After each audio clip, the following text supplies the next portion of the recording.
Welcome to Dancin Moon Songcast. I'm Scott Simpson, casting from Dancin Moon Studio in Spearfish Canyon on the north end of the Black Hills of South Dakota, right on the banks of the Spearfish Creek.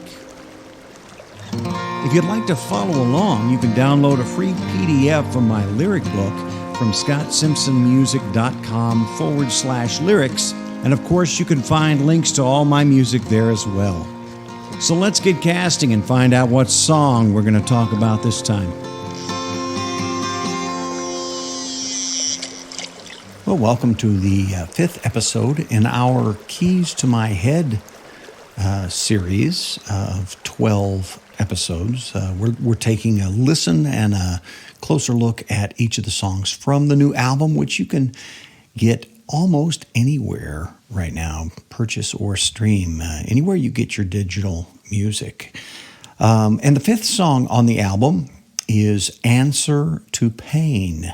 That is Pane, P-A-N-E, and no, that's not a misspelling. I'll talk more about that when we get to the other side of listening to Answer to Pane.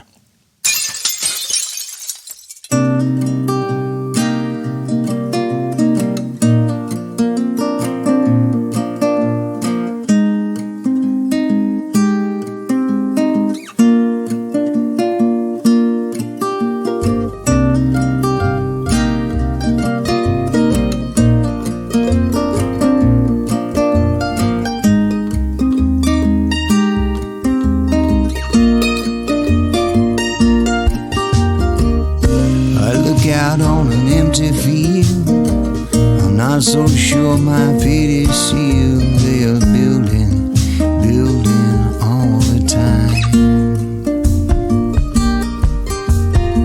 Strip mall, industrial park, duplex is like a Noah's Ark, replenishing a city, two of every kind. Well, some say the eyes are me to the soul, and I'm not so sure they're big enough holes to welcome in near enough light.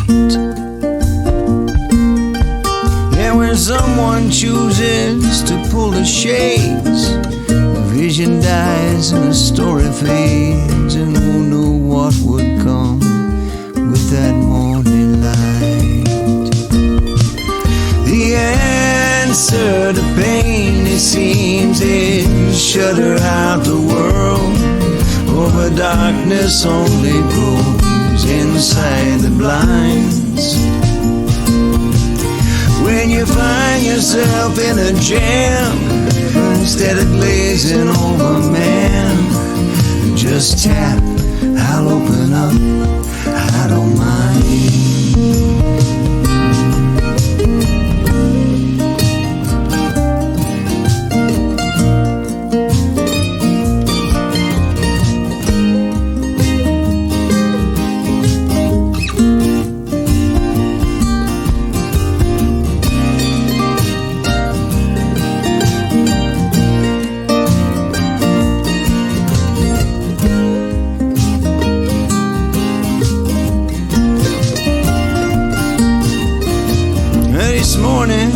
I see some snowflakes fell. I imagine out there is cold as hell, but we're warm, rail against the stile. You read your book, you do your work, I let the sun light up your smirk. Can we brighten up that grin into a smile? Oh, let me brighten up that grin into a smile. The answer to pain, it seems, is shutter out the world. Ever darkness only grows inside the blinds. When you find yourself in a jam, instead of glazing over, man, just tap, I'll open up. No, I don't mind. The answer to pain, it seems, is shutter out the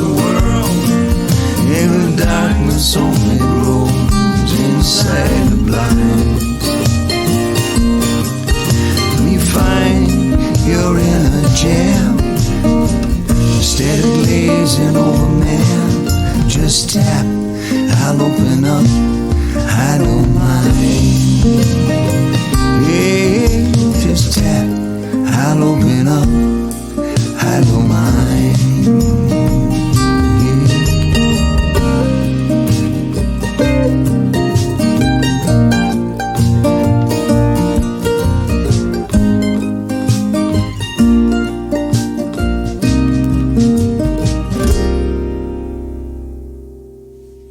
There we have it, Answer to Pane, a song that I have worried about being one, misunderstood, and two, having the potential of being one of the darker songs on the album.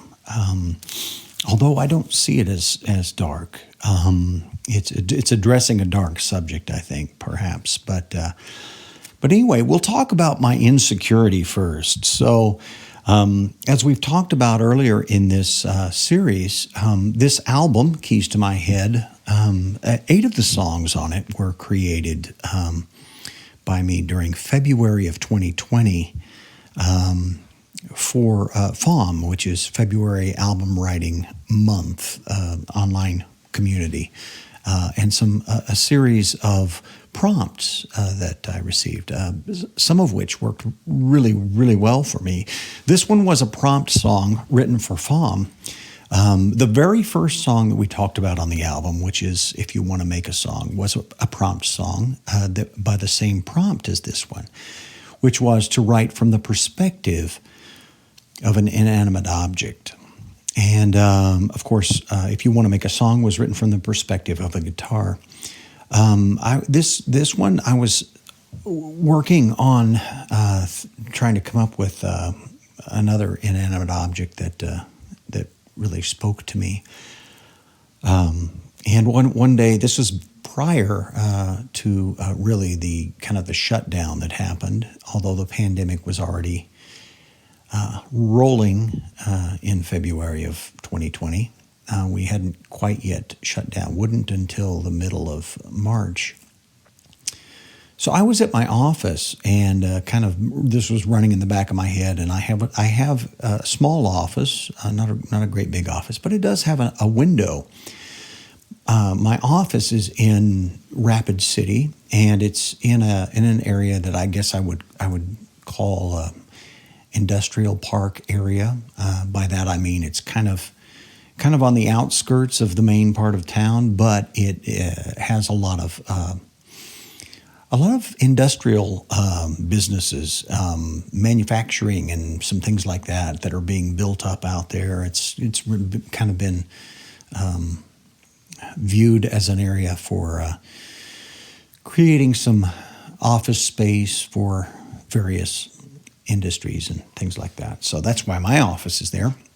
But my little window, which is a skinny paned window, tall, probably 5 feet tall, probably maybe 8 or 9 inches wide. So it's one of those kind of skinny, enough to let some light in, enough for you to look out. But I was looking at that, and I look at that window every once in a while when I'm, working on some project that I'm for work or something, and I'm grappling for some inspiration or some light, some natural light, or seeing what the weather's doing outside briefly. And outside that window is a big field that hasn't been built on yet. You can see out at the edge of it, there's a lot of construction and things going on in our area. But this field is wide open. And so it has this sense of being still somewhat natural, but the encroachment of all the building is bearing down. And there are some duplexes. There's a kind of a mega church that's close, and a number of other things that are being built. So it's more than just an industrial park. But I realized, and this has inspired me before in other songs on other albums, the perspective of a particular window We buy our picture frames to frame something, to say this is important enough to put a frame around it so that you notice it. You look at it, you say, wow, there we go. That's the purpose of a picture frame. But a window frames something as well. And so I started noticing what that window was framing. And I decided, what would that window be thinking about what it's framing?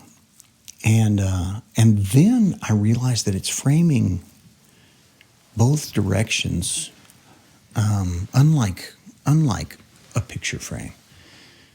It's also framing whatever's happening on the inside. It's framing me at my desk, at my work, as are all the windows in our lives. They're framing whatever it is we look out on, or whatever we choose not to look out on, by closing the blinds, pulling the shades, shuttering up the window. And it's framing us and our lives in that sense. Those decisions we make about our relationship to what's going on outside. And this became kind of extra interesting as we moved into pandemic, and I was spending a lot more time kind of, not out there, kind of in here a lot, looking out the window. So that's where this song got started. And so my insecurity then is not about anything in the song. My insecurity is actually about something very simple. In FOM, what we do, there's this online community. You write your song and then you record it, which I was doing most of my recording just using an iPhone, just kind of a live little performance there. And then you post that and the lyrics. And so, and being an English teacher, I'm hyper conscious of. I've never been a big one for grammar. I don't really care that much, but grammar's also never been a problem for me. I can remember the correct use of an apostrophe and things like that. Punctuation, sentence structure, that's never been a challenge for me. But what has always been a challenge for me, for whatever reason, is spelling. And so I have a little bit of insecurity about that. And so we have in this song, because it's about an inanimate object, which I'm not calling a window. In fact, I refuse to mention window anywhere in the song. And instead, I use the inanimate object of a pane. Of course, a pane of glass, a pane in a window, which is P-A-N-E.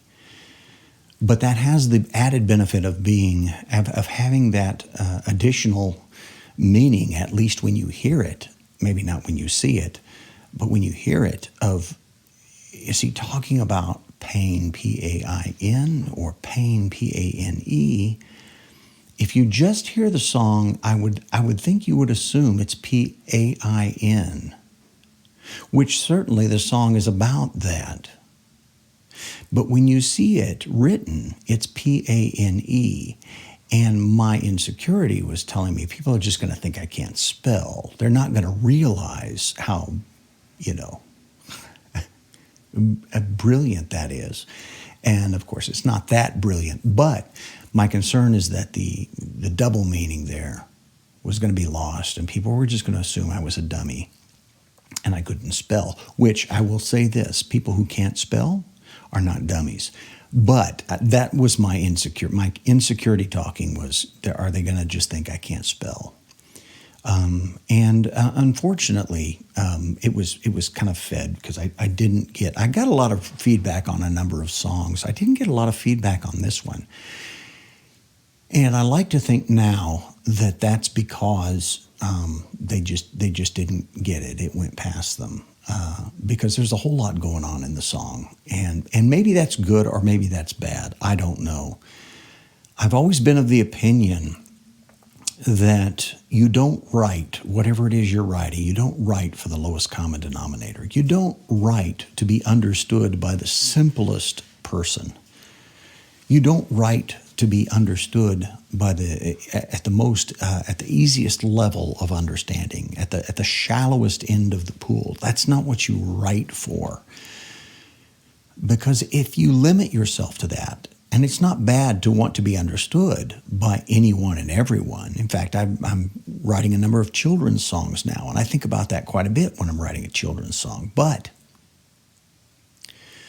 if that's the bar you set, then you limit yourself immensely in the complexity and depth of idea that you're getting at. And so you have to be comfortable with some percentage of folks not getting it. And that's where I've struggled with this particular song. Because I think there's a lot to get there. And I have been grappling with it, ever since I wrote it and recorded it. And so we'll grapple with it a little bit right now and talk through some things. And maybe it'll be helpful. Maybe that's part of it. Maybe those who really want to understand, they'll listen to a song and say, that's catchy. I kind of like that. I wonder what's really going on there. And maybe they listen to or read something about the writing of or the ideas behind the song, and then it opens the song up a little more. Maybe it'll do that for some of you, or maybe most of you just already got it. You got it all, so you're just that great. So anyway, let's take a look at Answer to Pain, the lyrics. We'll talk through it and then talk just a little bit about the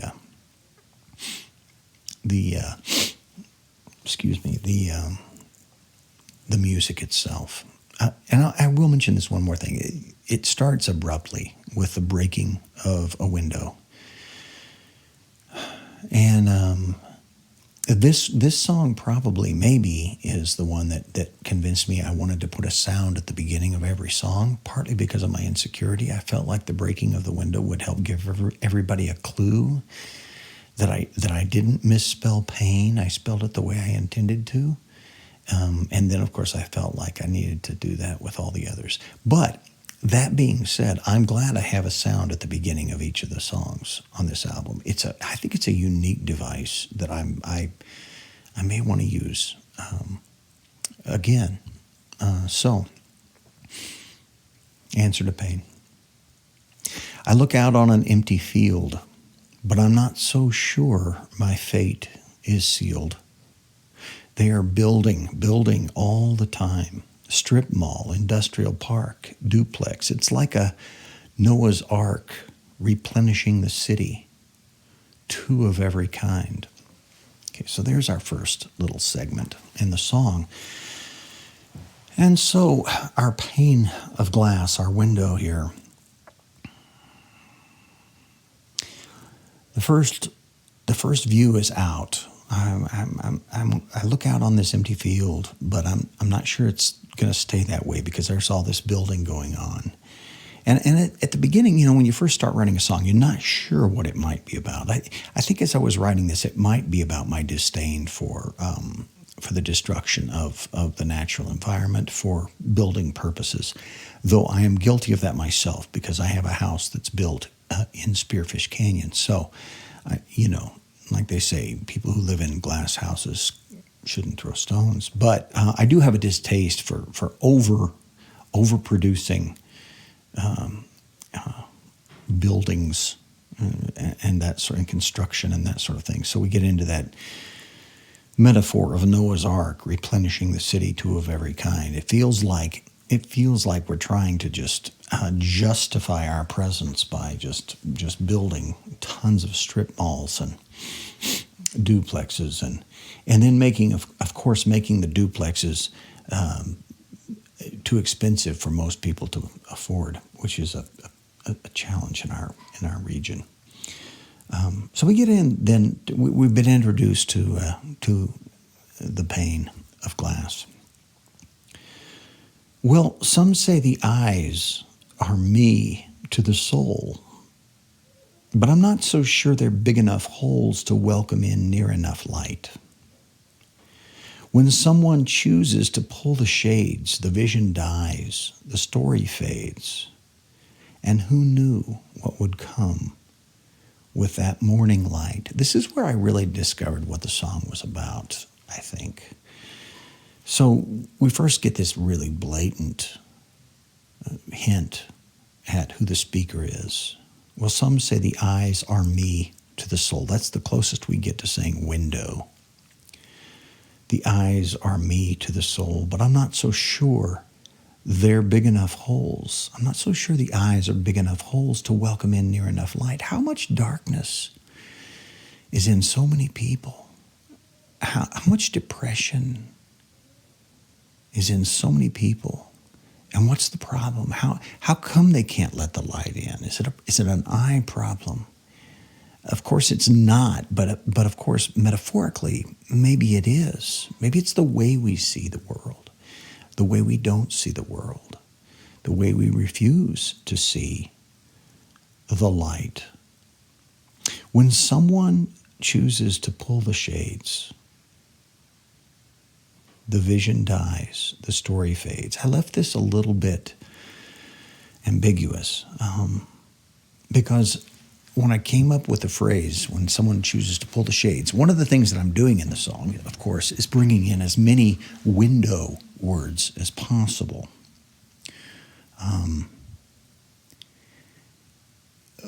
But pulling the shades is also, could also mean suicidal tendencies, suicidal ideologies, or carrying through with them. When someone chooses to pull the shades, the vision dies, the story fades.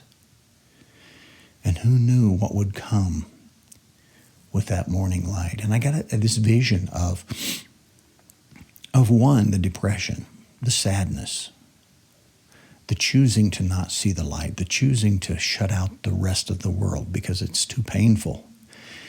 And then the extension of that, the choosing death over life. And then those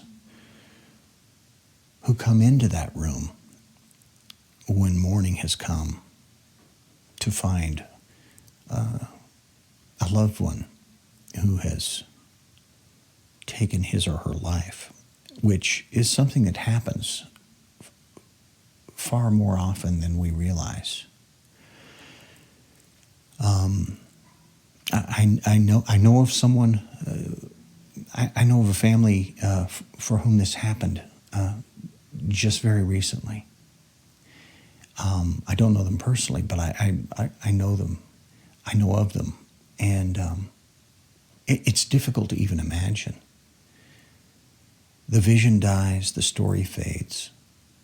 Not only for the person who's committing the suicide, but for others. The vision of who this person is, the story of who we are together, of what we do, of where we're going together as a family, as a community, as loved ones, as whatever, as friends. So much dies when you choose to pull those shades. Whether we're going to the extent of suicide or whether we're going just to the lesser extent of withdrawing from the world into one's own self. And we get to the chorus of the refrain. The answer to pain, it seems, is shutter out the world. But darkness only grows inside the blinds. When you find you're in a jam, instead of glazing over, man, just tap. I'll open up. I don't mind. So I was thinking about this window. And at first he looks out and he says, oh boy, I got this nice open field. I'm probably not going to have that forever. And then the window turns his attention toward this person inside who's wanting to pull the shades and shutter things out. And here's the pain. Here's the window saying, hey, open me up. Open it wide. Let the light in. I'm right here. I'll show you what's out here. I can be your doorway into the rest of the world. But when that person inside shutters out the world, chooses to shutter out the world, that darkness grows inside those blinds. But the window's offering, hey, all you gotta do, just tap. We can open up. We can open things up. I'm still here. Like a good friend, knowing a person is withdrawing, knowing a person is pulling back, pulling into him or herself, and saying, hey, you know what? I understand. But when you're ready, when you want to open up, just tap. I'm here. So it's a story about a window as friend. Window as friend. And so, once again, there are lots of words in here. And I literally, once I realized what I was doing, I pulled out, I Googled Windows and I looked at all the terminology connected with Windows and was looking for words that would work nicely with double meanings and things like that and just fit. So answer to Pane, of course, Pane is there. Shutter out the world. Blinds, inside the blinds. When you find you're in a jamb, and I spell that J-A-M-B, which is a part of a window, instead of glazing over man, glazing, of course, glazier is the one who fixes windows and glass, and glazing is the process of making windows. Just tap, I'll open up, I don't mind. I always think of windows. When I think of windows, I think of tapping, especially, back when I was in college and I'd go to kind of talk to my wife before curfew. We had a curfew at our little small college, and I'd go tap on her window, or when she was up higher I'd throw little pebbles, the classic, so she'd look out. So that's what I was thinking about there. So we get into we have a little instrumental section in there, and by the way, I'll mention once again, I decided on all of these songs to have nylon stringed instruments as the fundamental instrument, which in this one it was a 6-string classical, but then I decided to bring in some steel strings on a mandolin, but try to keep it as mellow as possible, not super crisp, not super treble end, try to keep it fairly mellow. But the mandolin is kind of meandering all over the place all throughout the song, kind of, which I don't know. I kind of like that. It feels like another vocal. It feels like it makes it feel like a conversation to me. But anyway, this last verse, of course, the music kind of empties out a little bit, goes down to the bare bones again. This morning, I see some snowflakes fell. I imagine out there it's cold as hell. But we're warm. Rail against the stile. A couple of more terms. The rail against the stile part. 2 more window terms. You read your book. You do your work. I let the sun light up your smirk. Can we brighten up that grin into a smile? Let me brighten up that grin into a smile. So here's the pain, the window, pleading to turn something. And I thought a little bit about this. What's the difference between a smirk and a smile? A smirk, to me anyway, implies a jaded position, kind of not really a smile, maybe not even happy at all, maybe mischievous, which can be kind of funny, but not necessarily a positive and open view, expression of my relationship with the world at all. but perhaps a very jaded view. And the window is saying, hey, let me brighten that smirk up to a smile. Let me bring some true, honest happiness or even joy in. And I feel like the window is always inviting us to that. I think when I first started teaching, I struggled with a lot of depression. I felt, from a day-to-day basis, I felt like I wasn't doing what was helpful to my students. I felt like we weren't connecting. I felt like they were not happy about being there. I was teaching high school. And I knew that I was miserable trying to do it. I had so many things I was excited about, but I just couldn't connect. I couldn't bring the sunshine, the sunlight into my classroom. My first classroom literally had no windows. But I was right by my door. My outside door in the hallway was right by the outside door to the building. So there were some big glass doors, probably 20 feet to my right when I stood in front of my door in the hallway. And I could see outside and I could see the sunlight. And those big windows were constantly calling to me, trying to brighten up the best I could make, which might have been a smirk, trying to brighten that up to a smile.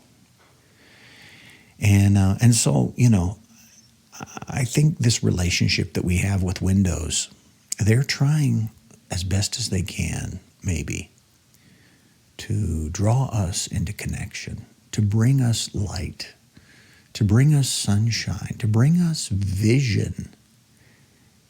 And how do we respond to that? We can respond by accepting that invitation,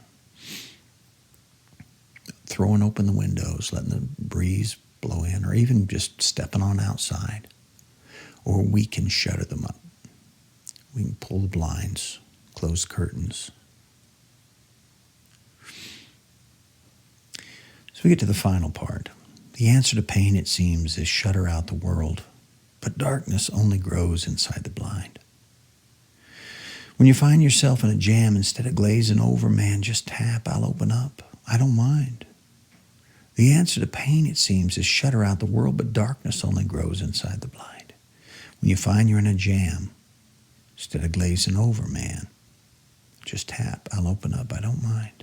Just tap, I'll open up, I don't mind. I think some people are like that too. Some people are like windows for us. They're always trying to bring us sunshine, always trying to bring us an open a breeze. They're always trying to bring us something, an invitation to into something enjoyable, into a vision of a fresh, wonderful world. Get us out of our mopiness, out of the work we're slaving over, or the book we're sticking our nose in, which is not a bad thing. I'll say that. Books can be windows too, so don't misread that. But that's why I think this is not a dark song. I think it has dark elements in it. I think it has the dark element of the potential of talking a little bit about suicide.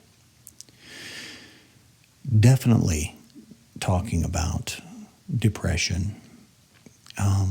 But I think it has that invitation that the pain is giving us, to look up, to look out, push open the window, give it a tap, and to join the rest of the world.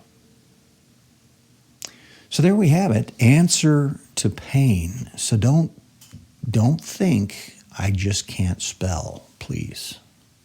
There's a lot more going on there than just me not being able to spell P-A-I-N.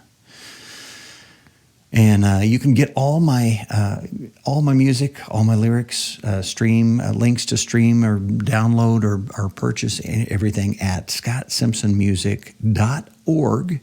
I'll mention this because today, the day that I'm recording this, another single from my little band with myself and my wife has just come out. Our band, Nana Papa, has just come out with its second single, Evergreen, which is a song written in connection with documentary film, important documentary film that I worked on for work called Green Siblings Project. And you can check that out at greensiblingsproject.org and catch both for free, absolutely totally free. Stream the full film, which is about an hour long.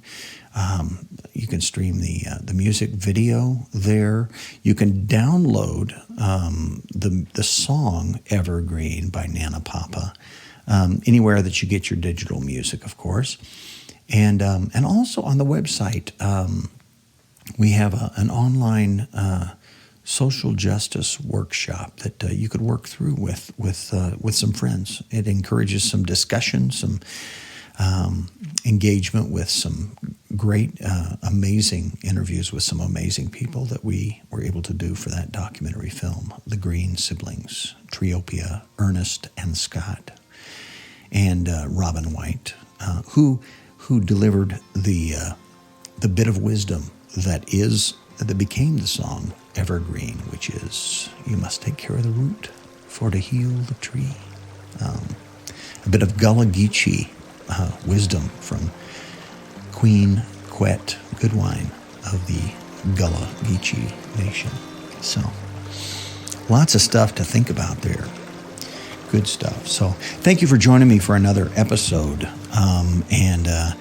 And I value being able to talk through these. I think I understand my songs a whole lot better once I talk through them with you. So that's a real gift that you have given me for being a listener. Stay tuned and be well.